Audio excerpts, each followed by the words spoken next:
Try HelloFresh UK to get 60% off your first box, 25% off for 2 months, and to, of course, help support this channel. Link is down in the description. Thank you for your support. Well, the EFL trophy scheduling has ruined my plans for this episode. I should have known better than to forget about it last time. But we are back today for transfer deadline day in the EFL. But before that, we go away to the bottom side in the league, but also the only team that have beaten us this season. Let's go and see how we get on, because there are yet more promising additions at Southend United.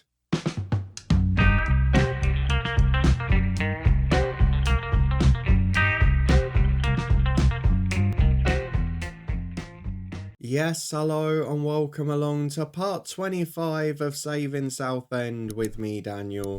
We are back today, 4 games in and unbeaten, and how important was that late equaliser in the last episode? It seems to have given us confidence, albeit every game's been settled by the odd goal. It could very quickly turn, but so far it's been a very strong start to the season, and we'll be looking to continue that today, as well as getting revenge against Carlisle United. If you're looking forward to that, as well as seeing the end of the transfer window, I'm kind of setting my own personal deadline for the club because the window closes at 11 on Tuesday. But again, I'm trying to be realistic. We've got a game at 7:45 that finishes just before 10.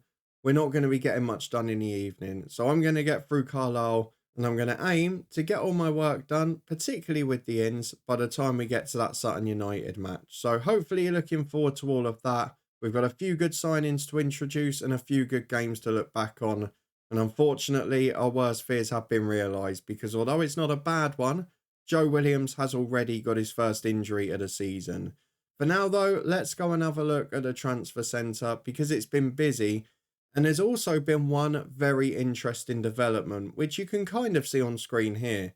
Our director of football, we mentioned him in the last episode. We couldn't replace John Still like for like, so we went for this young Portuguese director of football and hoped that as we move through the divisions, it would give us an opportunity to take advantage of the brilliant youth teams in Portugal.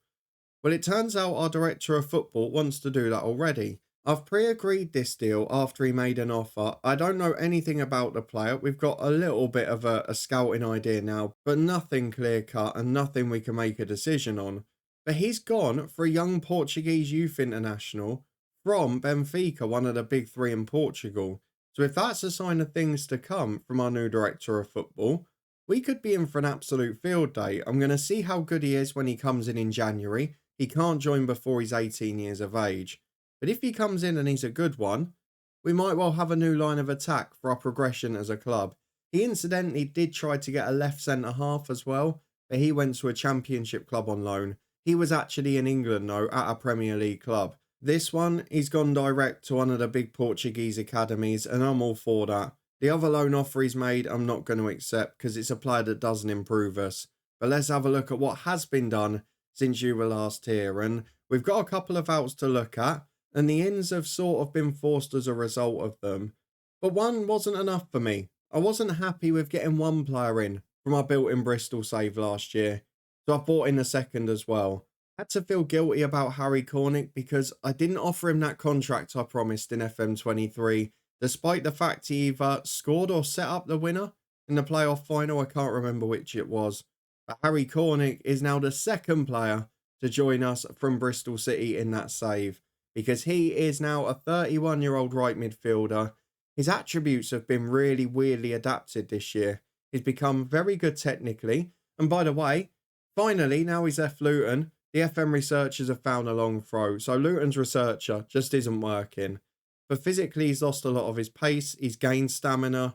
And he's gained lots of quality technically that he perhaps didn't have while he was at Luton in game. So that's a really interesting signing. It was forced because if we go to the other side, Michael Dewenny claimed he wanted first team football, wasn't happy to be our backup right winger, and he's gone to Tranmere now, where he's already going to feature pretty regularly. So Cornick comes in as a natural replacement, and Dewenny, we'll see how he looks in a year's time. But the other one that came in is because of more dynamics problems. Now, I'm not sure what's going on since the latest update, because I've had 3 complaints, one in each save, about goalkeeping strength in depth, which a few of you have mentioned before. But what makes it weird in this save and in the Luton save we saw on Twitch the other day is that we haven't had a change in the goalkeeping situation. We've got the same people that we've had for 6, 8, 9 months, and the fact that now there's suddenly a problem, I don't understand. But Will Blackmore has come in as a result of that. He's pretty solid. Not got the best positioning, but he's 24, he's decent, his personality's good. So hopefully it will help settle the dressing room. I'm not really sure what the problem is. And again, I don't know why they're picking when we're in great form and everything's harmonious. Maybe just to test my patience, but Will Blackmore is in as a result of that. The other one that went out we knew was going to happen. Nico Lawrence did agree his loan deal to Oldham, and he's going to go and play regularly in League 2, where you can see he has started very well. And I still think he's better than the assistant manager gave him credit for. But with that out of the way, let's go and have a look at the schedule, because we are unbeaten. But it's not all really that exciting at the minute because we're winning games by the odd goal or drawing. We're not keeping clean sheets, but the good news is we've got a goal threat.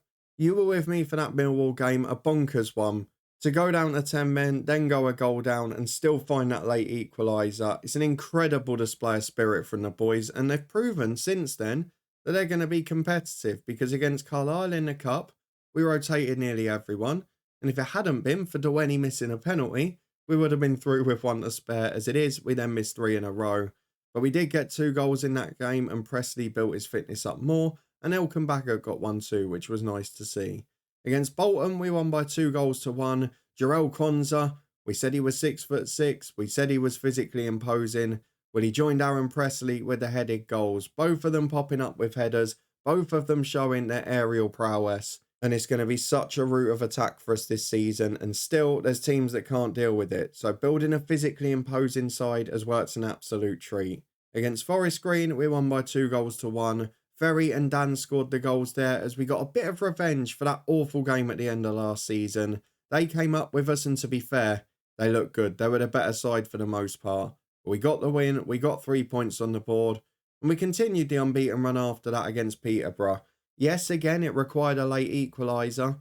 It's a strong side we're facing, and if you'd offered me 8 from those 4 games, I'd have been a very happy man. We now face Carlisle in a winnable game on paper, but I'm looking ahead now. I'm looking at Cardiff next month, and then you look at October. Pompey, Barnsley, Sheffield Wednesday back-to-back, Swansea in that month as well. There are some really tough spells coming up. There are some good sides in this league, but I'm confident. Even though we're going to lose a few of those games that have been tight, as the season goes on, we won't win them all. We'll pick up injuries. We'll have problems. But there is no doubt in my mind we stay up comfortably and we probably push for the top half, which is absolutely fine by me this year. Maybe we can be a bit more competitive in the EFL Trophy. Who knows? For now, though, we are going to get through to the Carlisle United game. They are bottom of the league, but on penalties, they are the only side to have beaten us this year. Bottom of League 1. Not got the biggest or the best squad on paper. Certainly generally have a lower wage bill and have gone for a very different approach to us. We've got sort of 20 players paid in between their first teamers and backups, whereas they've gone for a very defined first team and probably a pretty poor backup one. Man to watch up front though is John McAtee, who is at Barnsley on loan from Luton in real life and now has scored 4 in 4 for Carlisle. And also Ryan Edmondson, who, pretty interestingly, this year in the Carabao Cup in real life, I watched miss a penalty in the first round and it was abysmal. In this save, he just couldn't stop scoring and got one in their EFL Cup win against us. So we're going to get through to the Carlisle game. It's the sort of one in FM where you're always very apprehensive. Bottom v4, what could go wrong? Quite a lot, let me tell you that. We've got to make a decision on formation. They're playing very defensively. And I know that if we go to our away tactic, we could dominate them out wide. But I don't feel this is the type of game where we need to go to that back 5. We played a 4 against them in the Cup, which worked pretty well. And I think we're going to stick with a similar thing here. Now, we've got Joe Williams out, we know that. We've got a couple of others that are half fit. So Leighton Stewart got a knock and is returning. Smith, who was out long term after signing, can now be on the bench for 45. And there's a few others that aren't match fit yet, who will of course feature in the EFL Trophy in midweek. But this is the team that we've gone for in full. We have made a couple of changes to what we normally do, but generally, I feel this is about the strongest we can go. We've got Daniel Rose in goal, Matheson and Parks are the fullbacks, with Parker and Konza at centre half, Hilton and Ferry the wingers, King and Morehouse in the middle, And then the big front two of Presley and Dans, both got 3 each already this season. Will they be able to add to it today? One funny side note, actually, very quickly. Saxon Early got in a strop because he wasn't playing first team football literally 10 days after that red card on the first day of the season. Nearly cost us the game against Millwall, and probably should have cost us the game. Had his suspension. I didn't play him in the very next game he was available, and he went and threw his toys out the pram. So we might yet loan him out on deadline day. We'll see. Let's go and get through to the 5th game of the season, in the league that is. We're unbeaten so far. We're going to the bottom side. I mean, it all looks great on paper. The voice is on the way out, so it would be good if it's not too entertaining a game. But it would be nice if we could win it. Can we continue our positive start in League One? Well, let's make the big trip to Carlisle and find out. As we are coming up against a very decent Carlisle side who we know their main threat is up front. And we know aside from that, they're going to be quite cautious. Hang on a minute. Is that Harry Taylor that we had at the start of this save at Carlisle in League One? Oh, it is. I didn't notice. I mean, we've got to say fair play to him.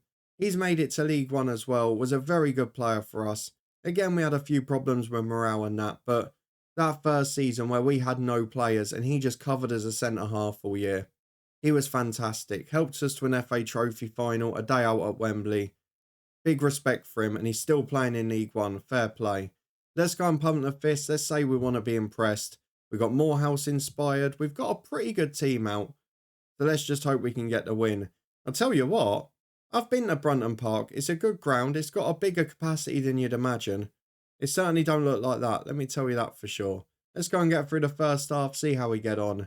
Southend United at Carlisle. Will the big massive coach journey end up harming us here? As Will Ferry throws in from the left early doors. King goes back to Parks. Has support on the right from Matheson. And he finds Jack Morehouse. Always get excited when he picks it up 25 yards out. But this time he goes back with a short pass. As Matheson again, cutting in from the right. Has a switch to Ferry. Great run. 2 in the middle. Ferry across. Great clearance off the line. But it's only back to Will Ferry, who smashes it into the roof of the net. Lucas Jensen has no chance, and it is Southend who go 1-0 up. Just 8 minutes on the clock, and we're flying again. This team has started like a house on fire. Momentum is with us, as that's another great ball in. Hilton's ball cleared away. McCall went downfield. We had him in the Bristol City save, didn't we? There's so many links to that save this season, as Mellish gets the ball on the left. Chance to go down the line, but instead it's inside, and it's the one area they do overload us. They've got that extra centre midfielder, and at the moment they're keeping the ball better as a result. But on the counter, we should have the threat out wide if we can get the ball. We've been done by the ball through to Ramsey here though. Chance to cross is a good ball in. Keepers come. Daniel Rose, I tell you what, that is a proper collector's item. I don't genuinely think I've seen him make a big mistake like that since he joined the club. It's a big one, and he lets John McAtee score. It's 5 in 5 for him. How are Carlisle bottom when they're scoring that many goals? We give it away again. Parks recovers his mistake. Fair play. He finds King in that holding role. Parker goes to Konza. Generally, I've not played King in these away games, particularly in a 4-4-2, because I do worry about his mobility. He's released an attack here. It's in towards Presley. Great header. He's going to make the step up. No problem at all. Aaron Presley scores to make it 2-1. Yes, it was a big back post cross and a bolting header at the back stick. But in the build-up to that was brilliant football. We're mixing up the styles fantastically. We're turning into Big Sam's Bolton as Parks gets the ball in midfield. Goes all the way back to Daniel Rose, who just needs to settle down. Individual mistake, but he's been good otherwise this season. As Hilton gets it on the right. Back to Kwanzaa. He's looking out right, but instead goes back to King. And he's got a switch of play on. Out towards Ferry. It's back to Parker. Into midfield again for Ferry and King. Out to Parks on the left. Chance to run the line. He does really well. We've seen him do this against Millwall. He gets it into Dan's. Good save, to be fair. Oh, is it not hit the target? God, my eyesight must be going. It stays 2-1 Southend. We've played really well as Morehouse. Oh, what is that? It's a dodgy back pass which he gets away with. Rose, fair play, does well with that. Matheson out down the right-hand side. Morehouse is there again. Can he unlock the door? No, he gives the ball away yet again. Not having a good half him. Struggling with League One a bit, I've found so far. As Mellish gets the ball to Edmondson. Back to Horton. Wide to the right-hand side. Ramsey's making that run again. Started well in this game. Back to Horton. Into Lavelle. Turns on the centre circle. Finds Guy. Great ball to Edmondson. Not the best goalkeeping again, actually. And it seems like Carlisle are going to be our kryptonite this season. I mean, bottom team away, we shouldn't be surprised we're struggling. That is FM for you. But the manner of the goals is not ideal. And it's been one hell of a game, actually, hasn't it? I almost bored you to death with the first game of the season in both saves this year. So it's nice to get an entertaining one, but the goalkeeping's not been great. We've not been brilliant in midfield. How Morehouse has got a 7.0, I don't know. And why Jayden Dan's his skipper, I'm not sure. But let's get through the dressing room. Let's say, keep it up, you're doing all right. A few bits of nerves, Josh King is one of them. He's not going to be able to play away from home much, is he? Into the second half we go. He did react well to that. I'll give it 15 before changes. But for now, it's a worrying time. Carlisle have got a free kick. Will it be the opposite to the euphoria of Millwall? Good block by the wall. Presley's there. The big man gets in the way. His clearance ain't bad either. Parker gets up to Dan's. Back to Harrison Parker again. What are you doing up there? Finds Matheson on the right. Support down the line from Hilton. Again, not really going anywhere. You can see how quickly Carlisle gets so many players back in shape. They're taking no risks here. Goalkeeper mistake and a screamer, but from open play, they're creating very little as Matheson down the right to Hilton. Two in the middle. Jayden Dan's is one. Been poor as the skipper on the day, but he scored a big goal there. He's going to go for huge money. He'll be our first £1 million player at a save we sell.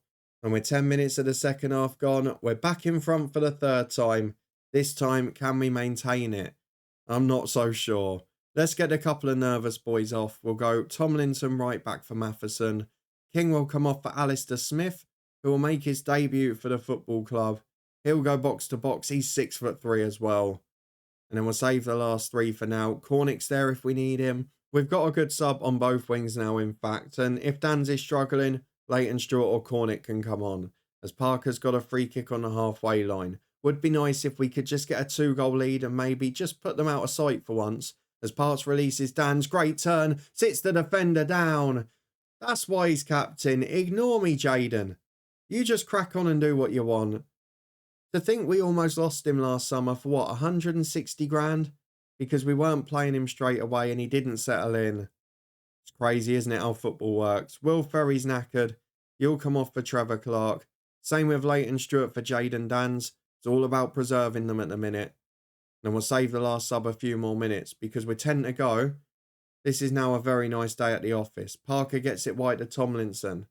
Second half has flown by, mind you. Tomlinson releases Hilton. Great run. In he goes. Tries to nutmeg the keeper. Harry Taylor's on. That's a nice moment. I thought the voice was going to go in that attack. But great to see Harry Taylor get a game. Great to see us playing this well. We've got a few to go. Do you know what? I'll chuck Cornick on. He's 5'11". He's all right through the middle. I'll chuck him on for Aaron Presley because anytime we've got a game won and we can give him 5, 10, 15 minutes rest, it's going to help our chances this season. We're into 5 minutes added on. To be honest, the second half's been pretty comfortable since we got the third goal. But I don't want to say that too soon. If they score now, it'll be a grandstand 2 minutes as Minton goes back to Lavelle. They've still not really committed anyone more forward. One midfielder pushing on, but that's about it.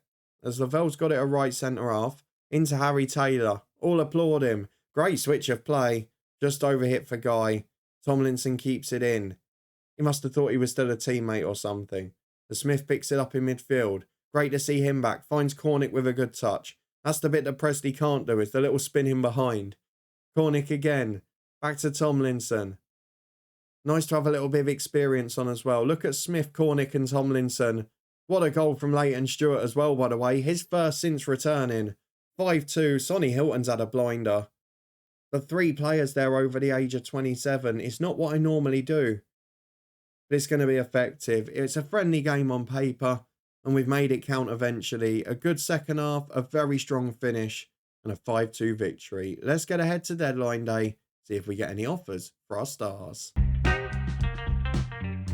Well, it's transfer deadline day in the EFL. We're still getting reports for people. We're still being linked with people. But I don't think there's going to be much going on. Again, we're being linked with Southampton players where we've tried to get them on loan from our parent club, but they've rejected us. And it's saying we're going to make big bids, which we're not going to. Let's have a look at the deals that are being mentioned though. Don Ballard, we are not going to go for. Now we've got Cornick. We don't need someone like him. And he's gone on loan to Stoke anyway. Then the other ones we've got. Sunderland's Luis Semedo remains a player of interest to Southend. Another Portuguese player. This is really interesting. I mean, he'd fit our style brilliantly, but I'm not going to stop the development of Dan's and I'm not going to drop Presti at this point. So it's not a signing I need to make now. And we are going to be measured in our approach here. It's not a priority. If we're going to sign someone today, it will probably be a right back because Matheson's the only natural there. Tomlinson can cover, but he's not world class in that position. He's more natural on the left. So if anything happens, it will probably be Saxon early out and a right back coming in. And I'll be honest, I'm a little bit surprised because normally when a club gets promoted and it's doing well, you see interest in a lot of the star players. And I know that we got a fair few tied down to new deals, but Jayden Danns, for example, he scored how many last year? A good 20 odd. 18 goals plus 5 in 5 this year.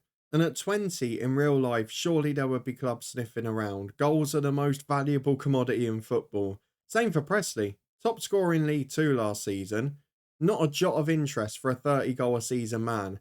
You can't tell me there's not a championship club in real life. My club Luton would be looking at someone like him and saying, do you know what? We'll have a go. We'll bid $500,000 or something, see what happens. So, a little bit surprised by those things, but really the most surprising is that no one in our squad is wanted apart from Joel Coleman, who is now the third choice goalkeeper. If we get a good offer, we'll sell him and then we'll just sign another emergency backup. But other than that, it looks like being a quiet day on the outs. We'll try with Saxon early if we get a right back in. But that is about the only deal I expect today. Let's see what's being linked with us. Not a lot really. We'll see if we can find someone from Southampton. But again, most of them have either rejected us this season or gone elsewhere. Russell Denny, for example, went to Blackpool, where his first team in a championship. Most of the others, Kamari Doyle and Nasiru at one point, and I think one of the centre-halves as well, all rejected us. And they've only got one right back there who's fit and not very good. So, makes things a little bit tricky for what we'd really like. Who's this other one as well? Josh Craven. Yeah, he's not great either. I mean, he's out for 4 months, so it doesn't matter anyway. But I don't see us really doing anything today on that front. It's going to be one right back if anything, but otherwise a quiet deadline day. Let's go and take part. We'll be here till 7:45. We'll see if we get any deals over the line. Well, we start the day with a lovely bit of non-transfer related news actually, which is Jayden Danns gets player of the month. He scored 5 in his first 5 League One games. We also managed to get manager of the month after starting unbeaten and being joint top with Sheffield Wednesday and Pompey, but we're now going level with the likes of Ishmael and Rowett and showing that we can really compete. To be fair, we're not the only surprise. Port Vale and Exeter are up there as well.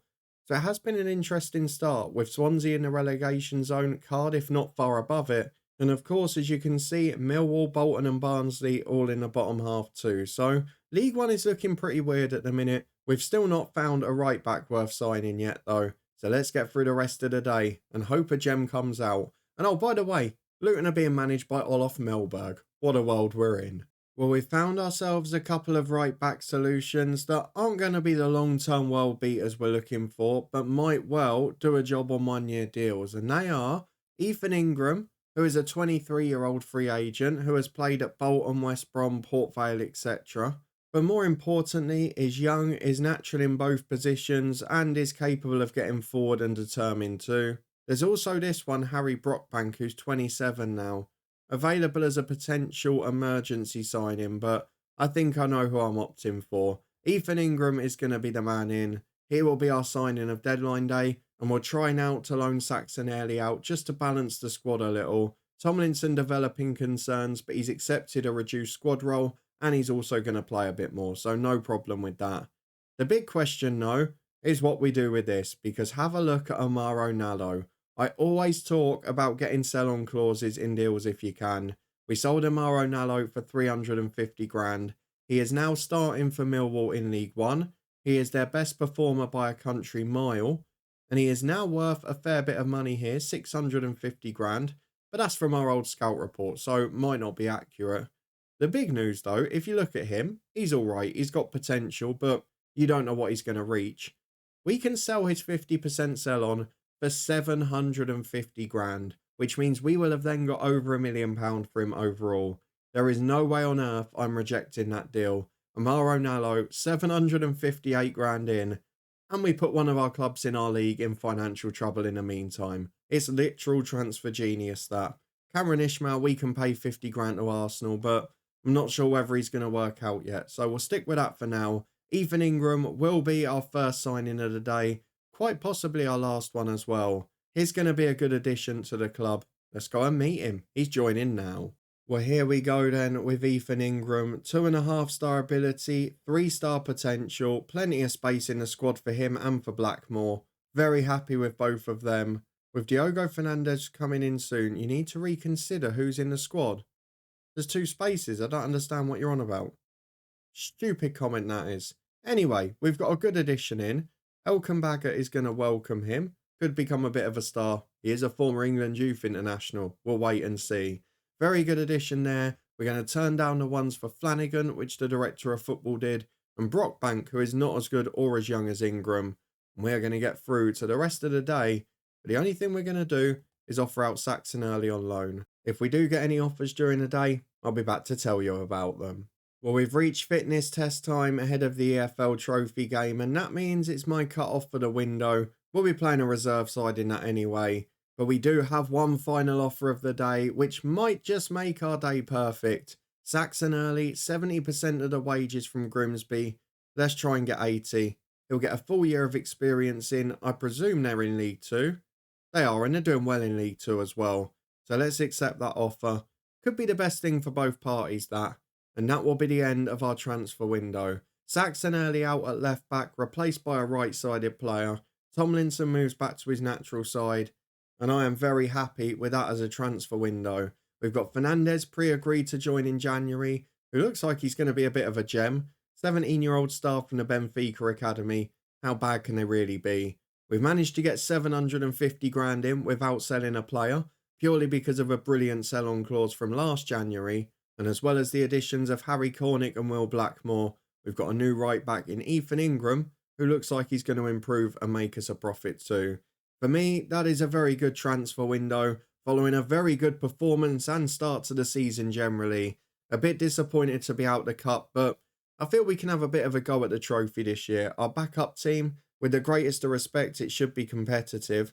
Not ideal though, that both of our games against the EFL sides are away from home. That seems a little bit off. Surely it should be one of each. So we've got 2 away games plus Brighton 21s at home. It feels a little unfair that. But either way, a very good start, and I am happy with where this football club is. I think you know when we're going to come back though, don't you? We are going to return at some point in that 3-game spell.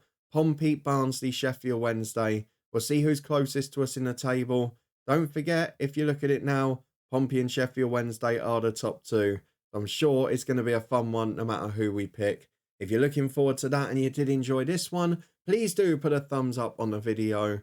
Let me know what you think of our summer overall, because to be honest, I've done more than I possibly expected. I thought we'd be competitive, I thought we'd stay up, but now I genuinely think we've got a mid-table, if not a lower top half team. And then if you get a bit of momentum, you get a bit of luck, and if we can stop conceding goals, maybe Ingram will help. We could even push for the top 6, who knows. Get your predictions down in the comments. How do you think we get on this year? And should I have a proper go at getting to Wembley again? If you want to stay up to date and find out how we do, both in the league and in the cup with our signings in, then please do subscribe and turn that notification bell on. If you want to catch up with the head coach, you can find that playlist in the eye above with the Twitch channel, the football podcast and so much more. My youth development guide is there too. Not sure I can take credit for that one with Nallo. And of course, HelloFresh UK, the kind sponsor of this channel. You can find that partnership link down in the description below. 60% off your first box and support this channel too. Thank you very much for watching. Your support is always appreciated. And I'll see you back here next time for a couple of very big League One games.